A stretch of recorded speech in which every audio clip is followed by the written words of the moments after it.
Capítulo 7. El pastor como líder, aparte del fracaso moral o un defecto obvio del carácter. Nada limita más la eficacia del ministerio de un pastor que la falta de liderazgo. Algunos predicadores talentosos sirven en iglesias que luchan con toda clase de problemas, mientras algunas de las iglesias más dinámicas son dirigidas por predicadores poco sobresalientes. Esto sugiere que el liderazgo vale más que la predicación en el crecimiento de una iglesia saludable. Para ser buenos líderes, los pastores deben permitir que el Espíritu Santo sea el que dirija. Deben saber cuál es la voluntad de Dios para su congregación en particular. Al igual que Jesús, los pastores deberían actuar solo como ven actuar al Padre. En otras palabras, ver antes que hacer. Solamente cuando los pastores vean el plan de Dios para su congregación, podrán llevar a la iglesia por el camino correcto. Cuando los pastores reciben una visión, deben compartirla con su gente. Habacuc 2 dice: escribe la visión y declárala en tablas para que corra el que leyere en ella. Usando el púlpito y las reuniones individuales con los líderes laicos, los pastores sabios definen con claridad sus metas y sus objetivos, habilitando sus congregaciones para que vean y sientan lo que los pastores ven y sienten. De este modo, la visión del pastor llega a ser también la visión de la gente. Finalmente, los pastores sabios usan sus dones e influencia para inspirar a la congregación a que inviertan sus recursos para hacer que la visión se convierta en una realidad. En esta, como en todas las áreas, los pastores deberán guiar con su ejemplo, siguiendo el ejemplo de Cristo. Lección 7. 1. Buscar la voluntad de Dios. Los líderes no pueden guiar si no saben hacia dónde van. Solo Dios sabe el futuro y sus planes para cada congregación. Así que los pastores deben buscar la mente de Dios y solicitar su dirección. Solo en la medida que entienden la dirección de Dios y su visión para la congregación, pueden guiar a los que Dios les ha encomendado. ¿Cómo podemos conocer la voluntad de Dios para nuestra iglesia? Aunque no hay maneras garantizadas para conocerla, hay algunos principios que todos pueden seguir. Por ejemplo, es alentador saber que Dios tomará la iniciativa para comunicar su voluntad. Su deseo de que su voluntad sea conocida es mayor que el deseo de su pueblo por conocerla. Sin embargo, rara vez Dios revela sus planes solamente porque su pueblo quiere conocerlos, sino que los revela cuando la gente está lista para hacer su voluntad. Con esto en mente, el primer paso para los pastores es rendir todos sus sueños y deseos personales. Como Jesús en el Getsemaní, los pastores deberían orar que no se haga mi voluntad, sino la tuya, habiéndose rendido a los planes y propósitos de Cristo. Los pastores pueden tener confianza de que el Espíritu les guiará para que ellos guíen a su congregación. Dios es perfectamente capaz de desplegar su dirección y visión al pastor que se rinde completamente a Él y busca su dirección para una congregación específica. La visión y dirección no son instantáneas, sino que surgen de una entrega constante a la voluntad de Dios. Una palabra de precaución viene bien aquí. No se esfuercen demasiado en escuchar la voz de Dios. Cuando se hace tal cosa, es muy fácil imaginar que Dios está hablando cuando en realidad no es así. La mejor forma de escuchar la voz de Dios es estar alerta cuando oramos y adoramos. Sea sensible a los pensamientos e impresiones que llegan a usted mientras cumple sus tareas cotidianas. Preste especial atención a pensamientos que ocurren repetidamente. Usualmente la dirección de Dios viene en el curso regular de nuestras vidas. Moisés no estaba haciendo nada especialmente espiritual cuando Dios le habló desde una zarza ardiente. Él estaba pastoreando sus ovejas como lo había hecho centenares de veces antes. Más específicamente, Dios revela generalmente su voluntad a través de una de 4 maneras o por medio de una combinación de ellas. 1. Las Escrituras. 2. Un testimonio interno del Espíritu Santo. 3. Circunstancias providenciales o consejo sabio. 4. Manifestaciones espirituales especiales, tales como sueños y visiones. Dios habla a través de las Escrituras. La Biblia dice mucho a los pastores respecto al liderazgo de las iglesias locales. Pablo dijo a Timoteo: esto te escribo, aunque tengo la esperanza de ir pronto a verte, para que si tardo, sepas cómo debes conducirte en la casa de Dios, que es la iglesia del Dios viviente, columna y baluarte de la verdad. Más tarde enseñó: toda la Escritura es inspirada por Dios y útil para enseñar, para redarguir, para corregir, para instruir en justicia, a fin de que el hombre de Dios sea perfecto, enteramente preparado para toda buena obra. Por consiguiente, la conciencia de que Dios habla por medio de las Escrituras es esencial para un liderazgo eficaz en la Iglesia. Dios habla en otras maneras en 1 Corintios 2:16. Pablo nos asegura que la sabiduría del Espíritu Santo está a nuestra disposición. Es el Espíritu quien revela a cada creyente la verdad de la redención por medio de Cristo. Él es nuestro consejero, el Espíritu de verdad que enseñará todas las cosas y recordará todo. Jesús dijo que el Espíritu Santo nos guiaría a toda la verdad. Él me glorificará porque tomará de lo mío y os lo hará saber. De este modo, por medio del Espíritu, tenemos la mente de Cristo. Durante los años que serví como pastor principal en Christian Chapel en Tulsa, Oklahoma, la iglesia creció de menos de 100 miembros hasta una próspera congregación de alrededor de 1,000 creyentes. Compramos algunas hectáreas de terreno, construimos el primer edificio de la iglesia y participamos en las misiones mundiales.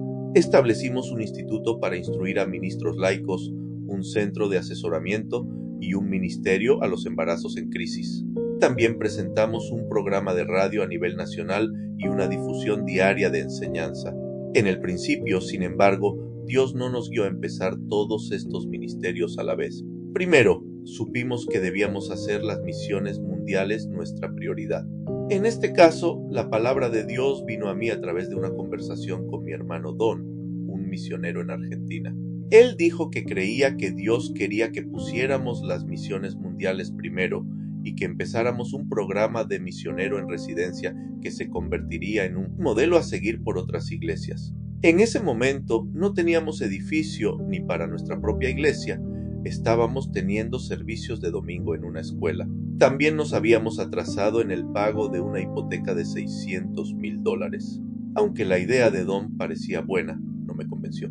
No había manera de hacer lo que él pensaba que Dios nos estaba llamando a hacer, pero yo no sabía los planes que Dios tenía para nosotros.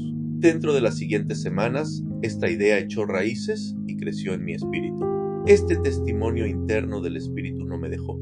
Traté de enterrar la idea una y otra vez, pero seguía resucitando. Finalmente, la compartí con el consejo de la iglesia y Dios habló a sus corazones también. Hacer que esta visión de Dios resultara necesitó algunos pasos. Hicimos cambios en nuestra constitución y reglamentos para reflejar nuestro compromiso con las misiones mundiales. Hicimos una promesa de fe de aumentar $500 cada trimestre de ese año nuestra contribución mensual hacia las misiones. Decidimos proveer una casa amueblada para misioneros cuando estuvieran en su periodo de visitación de iglesias. También daríamos una promesa mínima mensual de $1,000 a cada misionero en residencia. En ese momento, estos compromisos parecían enormes, pero pronto Dios empezó a suplir nuestras necesidades de manera sobrenatural. Vendimos parte de nuestra propiedad, lo que nos permitió pagar toda nuestra deuda. Después de escuchar acerca de nuestra visión de proveer una casa para misioneros, un hombre compró la casa destinada para tal fin. Otro hombre le dio a nuestra iglesia un regalo de Navidad de $30,000. Sin embargo, el milagro más grande ocurrió después de 14 meses de nuestra decisión de hacer las misiones nuestra prioridad número 1. En agosto de 1982, se vendieron unas acciones en una compañía petrolera que estaban a nombre de la iglesia y recibimos un cheque por $429, $444,79, como dicen los creyentes con frecuencia, donde Dios guía, provee. Un ministerio nacional de radio fue el resultado natural de nuestro énfasis en misiones. A través del Espíritu Santo, Dios puso esta visión en mi corazón. Por muchos meses sentí un creciente deseo de ministrar a través de la radio. Una vez más, Dios hizo que se combinaran las personas y los acontecimientos. En solo unas pocas semanas tuvimos un programa de radio que era escuchado a través del país. El Señor usó este ministerio para ayudar al crecimiento de nuestra iglesia. Con el crecimiento de la iglesia vinieran más necesidades. Así es que nos sentimos guiados a establecer un nuevo programa de capacitación que equiparía a los creyentes para hacer el trabajo del ministerio. Necesitábamos ministros laicos para ayudarnos. Esta vez, Dios nos habló por medio de un joven alumno del seminario que hacía su práctica en nuestra iglesia.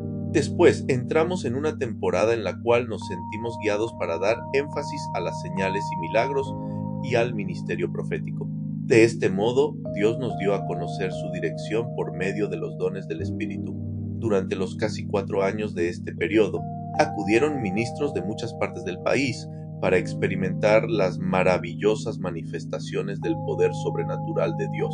Difícilmente pasaba una semana sin que ocurriera alguna sanidad especial o alguna otra manifestación de la presencia del Espíritu. En mis 3 últimos años en Christian Chapel, nuestra congregación dio énfasis a la oración de intercesión, al evangelismo y a la acción social dirigida por el Espíritu para transformar las instituciones de la sociedad.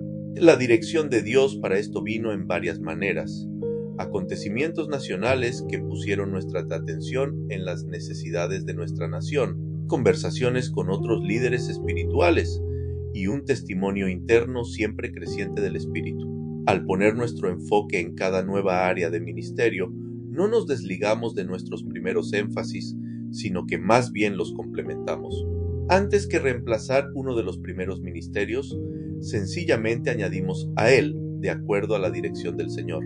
Repasando mis años en Christian Chapel, hay 3 cosas que se destacan.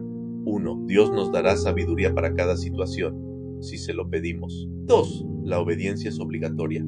De poco sirve recibir instrucción divina si no estamos dispuestos a obedecer. 3. Del mismo modo como Abraham, quien obedeció, y salió sin saber a dónde iba.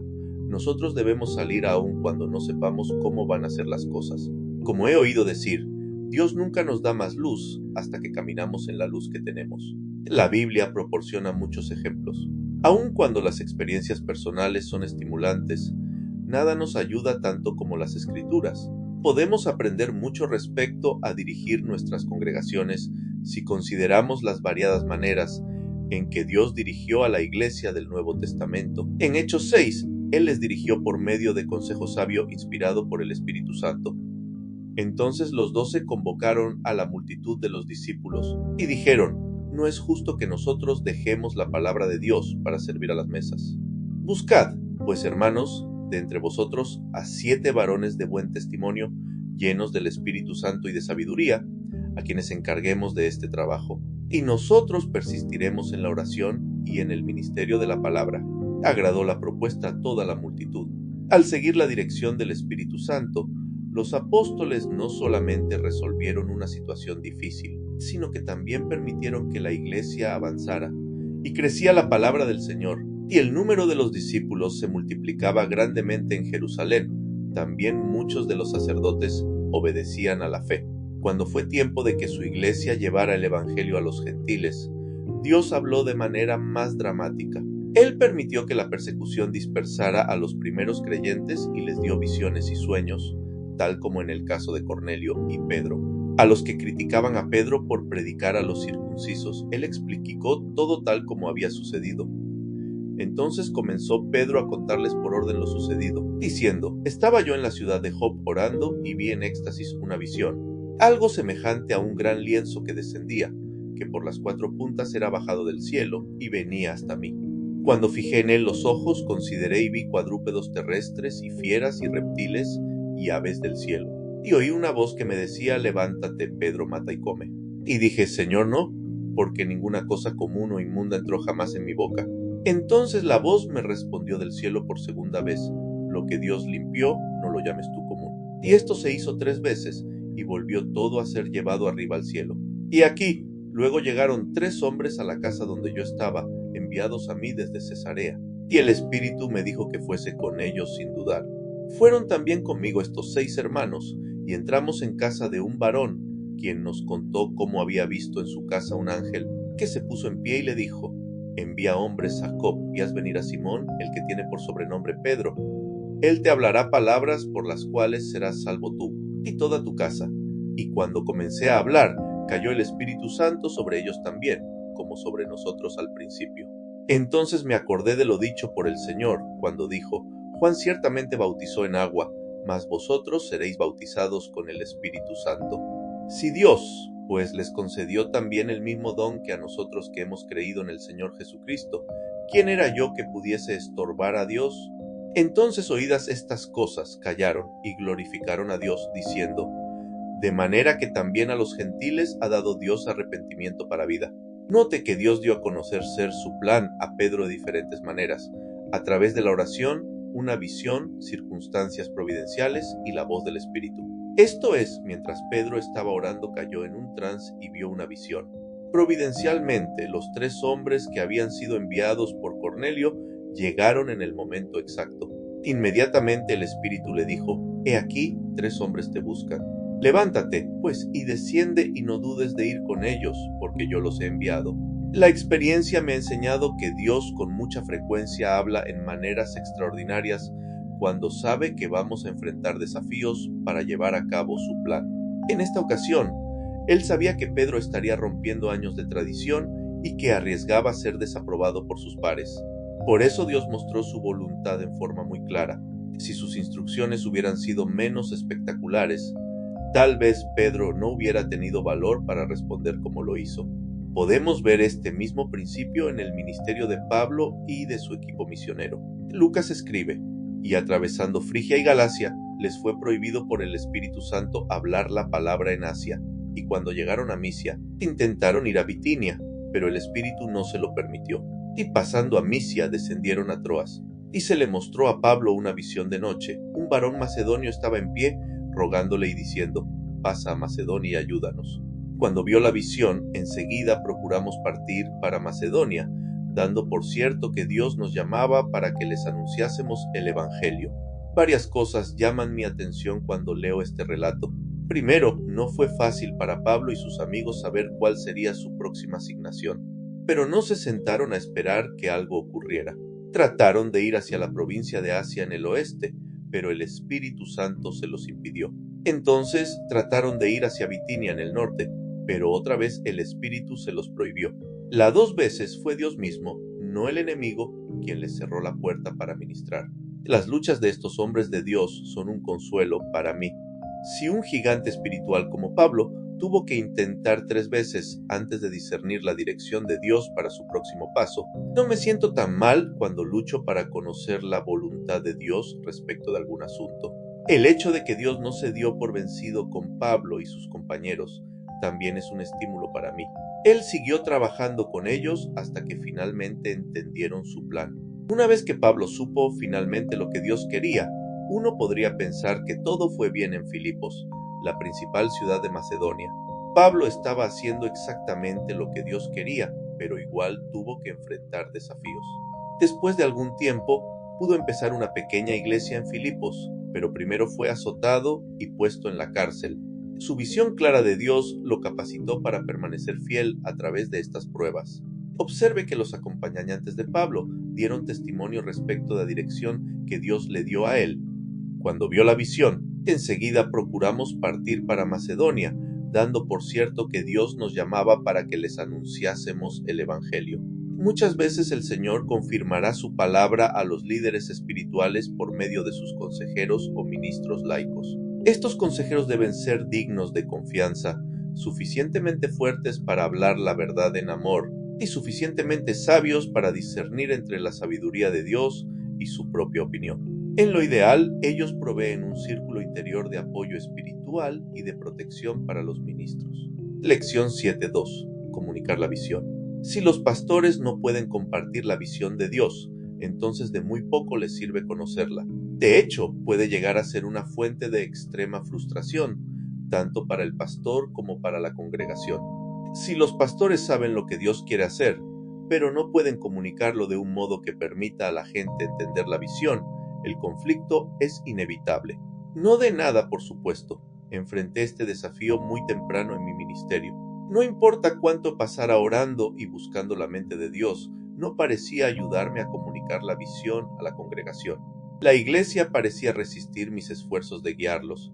Como resultado, tuve problemas de enojo y resentimiento. Un día, mientras estaba estudiando la vida de Moisés, me encontré con el relato de Esteban en Hechos 7 y 29. Cuando hubo cumplido la edad de 40 años, le vino al corazón el visitar a sus hermanos, los hijos de Israel, y al ver a uno que era maltratado, lo defendió e hiriendo al egipcio, vengó al oprimido. Pero él pensaba que sus hermanos comprendían que Dios les daría libertad por mano suya, mas ellos no lo habían entendido así. Y al día siguiente se presentó a unos de ellos que reñían y y los ponía en paz, diciendo: varones hermanos sois, ¿por qué os maltratáis el uno al otro? Entonces el que maltrataba a su prójimo le rechazó, diciendo: ¿quién te ha puesto por gobernante y juez sobre nosotros? ¿Quieres tú matarme, como mataste ayer al egipcio?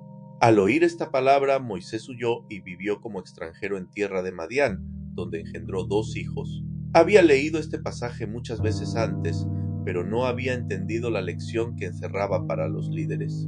De pronto, me di cuenta que, al igual que Moisés, yo había dado por sentado que la gente vería lo que Dios estaba tratando de hacer en y a través de mí. Ciertamente, la mayor parte del tiempo no fue así. Mientras estudiaba este pasaje, pude ver las cosas con más claridad. A menudo yo luchaba por meses en oración para discernir el plan de Dios para nuestra iglesia. Cuando sentía que entendía bien, lo compartía con la congregación. Algunas personas no lo aceptaban inmediatamente como un plan de Dios. Yo me frustraba y concluía que ellos no estaban escuchando a Dios, pero mientras leía este pasaje vi mi error. Yo esperaba que ellos aceptaran la visión instantáneamente, pero a mí me había tomado hasta meses para procesarla. Involucre a los líderes. Una vez que entendí eso, decidí cambiar mi estilo de liderazgo. Tan pronto como Dios empezó a mostrarme su dirección para la iglesia, la compartí con los líderes clave del cuerpo. Les hice saber que me encontraba en la primera etapa de tomar una decisión y les pedí su aportación. Solicité sus consejos y oraciones y de esta manera les permití ser parte del proceso. Si después de orar y hablar acerca del asunto la idea no parecía sabia, estuvimos de acuerdo en que no era del Señor. Por otra parte, si mientras orábamos sobre la idea, esta ardía en nuestros corazones, sabíamos que ésta estaba en el plan de Dios. Promueva posesión de la visión. En lugar de debilitar la confianza de los ancianos en mi liderazgo, este proceso la fortaleció.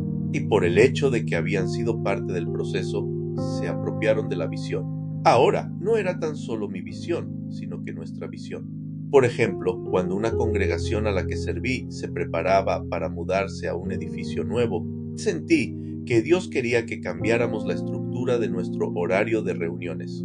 Comprendiendo que este era un asunto delicado y que afectaría a todos en la iglesia, decidí compartirlo primeramente con el consejo y sus esposas.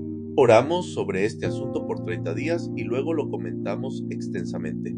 Se sugirieron muchas ideas interesantes, pero no pudimos llegar a un acuerdo.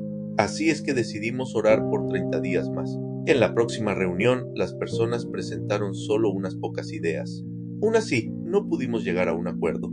Cuando nos juntamos por tercera vez, después de otro mes de oración, estuvimos en completo acuerdo.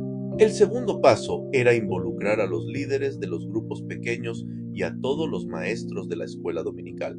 Nos reunimos con ellos y les explicamos el nuevo horario, describiendo el proceso que habíamos usado para desarrollarlo. Después de un breve comentario, ellos también lo aceptaron como el plan de Dios para nuestra iglesia. El tercer paso era anunciar el plan a toda la iglesia. Una vez más expliqué cuidadosamente el proceso que los líderes habían usado para alcanzar nuestra decisión. Aun cuando no hubo tiempo para discutirlo durante el servicio, la iglesia aceptó rápidamente el nuevo horario. Aquellas personas que tenían preguntas o preocupaciones las llevaron a su líder de grupo pequeño o a un miembro del consejo. Por cuanto los líderes habían estado envueltos en el proceso y consideraban la visión como propia, estaban en condiciones de tratar con estas preocupaciones. Poco después de mudarnos a nuestro edificio nuevo, el número de personas que asistían a nuestra iglesia se duplicó. Entonces pudimos ver la sabiduría del nuevo horario. Si no hubiéramos cambiado antes de crecer, lo habríamos tenido que hacer muy rápidamente. El cambio habría sido más difícil y podría haber causado divisiones. Cuando una congregación crece, es sumamente importante comunicar la visión de la iglesia a los que se añaden al cuerpo. Esto puede lograrse en varias maneras. Por ejemplo, en Christian Chapel dimos a cada invitado un casete con 2 sermones, un mensaje explicando nuestro ministerio y visión por un lado, y por el otro, un mensaje acerca de la provisión de Dios hacia nuestro énfasis de misiones. Además del casete, uno de los pastores enseñaba una clase de 8 semanas que introducía a las personas a los ministerios y la visión de nuestra iglesia, para comunicar visualmente nuestro compromiso a las misiones mundiales Decoramos nuestro santuario y el vestíbulo con pendones y banderas de todo el mundo, y colocamos un mapa del mundo con fotografías de los misioneros que apoyábamos. También imprimimos nuestra visión cuádruple, misiones, la palabra, adoración y relaciones, en nuestros membretes para cartas, boletines y noticieros. Deseábamos que lo que todos vieran y oyeran reforzara nuestra visión. La visión de Dios para la iglesia usualmente viene a través de los pastores, pero a menudo la reciben incompleta. Cuando el pastor la comparte con otros líderes espirituales clave, ellos ayudan a desarrollarla. Juntos, oran y ayunan, sueñan y discuten, hasta estar de acuerdo en el plan final de Dios para la iglesia. Los pastores son por lo general las personas clave para compartir la visión con la congregación. Usarán los servicios y los grupos pequeños para enfocarles en esta visión. Otros líderes también usan su influencia para reforzar los esfuerzos del pastor. Juntos, crean una atmósfera de fe y de expectativa, dejando que la congregación siga la dirección del Espíritu Santo. Lección 7.3. Inspirar a la congregación. La visión no se convierte en una realidad mientras no se traduzca en acción dirigida por el Espíritu. Y la congregación rara vez actúa antes de ver al pastor y a otros líderes dar el paso de fe.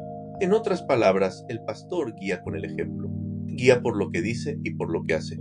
Las Escrituras enseñan este principio del liderazgo. Por ejemplo, cuando Israel entró a la tierra prometida, el arca del pacto iba delante de ellos. Dios ordenó que los sacerdotes entraran primero al río Jordán. Cuando el pueblo vio a los líderes espirituales dar el paso de fe, estuvieron dispuestos a seguirles.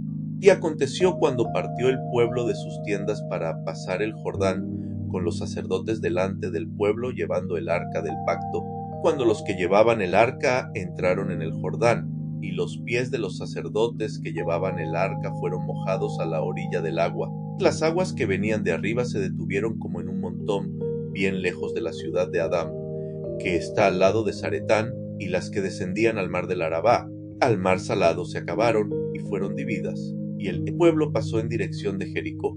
Mas los sacerdotes que llevaban el arca del pacto de Jehová estuvieron en seco, firmes en medio del Jordán, hasta que todo el pueblo hubo acabado de pasar el Jordán, y todo Israel pasó en seco. Nótese que Dios no se movió a ayudar hasta que los sacerdotes se movieron en obediencia. Las aguas permanecieron hasta que sus pies tocaron la orilla. Dios habló, los sacerdotes obedecieron y entonces Dios ayudó. En este punto sería prudente considerar la diferencia entre la fe y la presunción. El pastor que anda en fe espera que Dios hable y entonces actúa en obediencia. Dios el de la iniciativa y la fe es nuestra respuesta obediente. En Josué 3, los sacerdotes no llegaron y entraron al Jordán. Dios ordenó que lo hicieran. Entonces Jehová dijo a Josué: Tú, pues mandarás a los sacerdotes que lleven el arca del pacto, diciendo: Cuando hayáis entrado hasta el borde del agua del Jordán, pararéis en el Jordán. La presunción es el intento del hombre de forzar a Dios a actuar. El yo se apodera de la iniciativa y toma acción sin esperar que Dios hable. Pastores presuntuosos puede que sinceramente crean que se están moviendo por fe, pero pagarán por sus decisiones imprudentes. Aquellos que actúan antes de que Dios hable se están moviendo por presunción, no por fe. Cuando la iglesia ve al pastor obedeciendo al Señor en fe, ellos quieren seguir. Esto es verdad tanto en el diario vivir como en los momentos de marcada obediencia. Si usted quiere que su iglesia ore, permita que le vean orando. Si usted quiere que sean dadores fieles, dé el ejemplo.